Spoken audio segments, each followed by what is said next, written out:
Les gars, bienvenue à Abu Dhabi. Je vous emmène au Games of the Future, un événement international de nouvelle génération qui mélange les écosystèmes du sport et de l'e-sport. C'est une compétition révolutionnaire dont le concept est dingue, puisqu'il s'agit de disputer des matchs ou des combats à la fois de manière virtuelle, sur PlayStation, mobile ou PC, et de manière réelle, sur un terrain, une piste ou un octogone.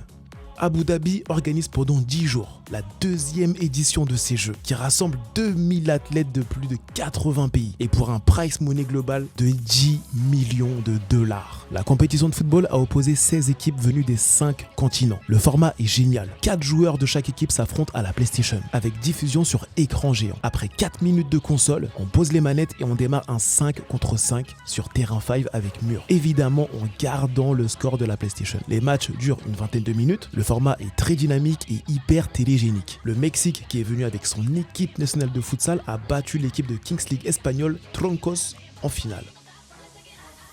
Le basket repose sur le même combo, 2 contre 2 à la play, puis 2 contre 2 sur le terrain. Pour la deuxième année consécutive, les Russes ont battu les Américains en finale dans les arrêts de jeu.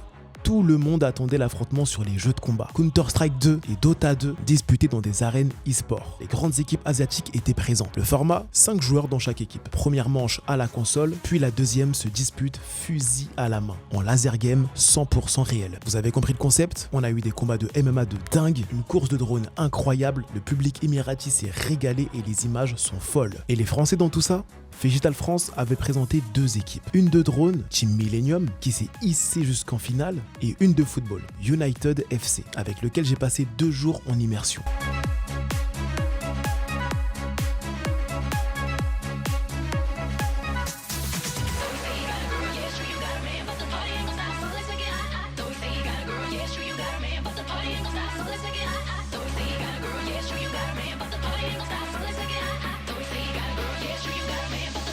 Voilà, vous avez compris, c'est un événement qui va faire du bruit. Les annonces vont bientôt arriver quant à son développement en France et en Europe. En attendant, rendez-vous en août pour les 3e Games of the Future, cette fois-ci au Kazakhstan et l'an prochain au Brésil.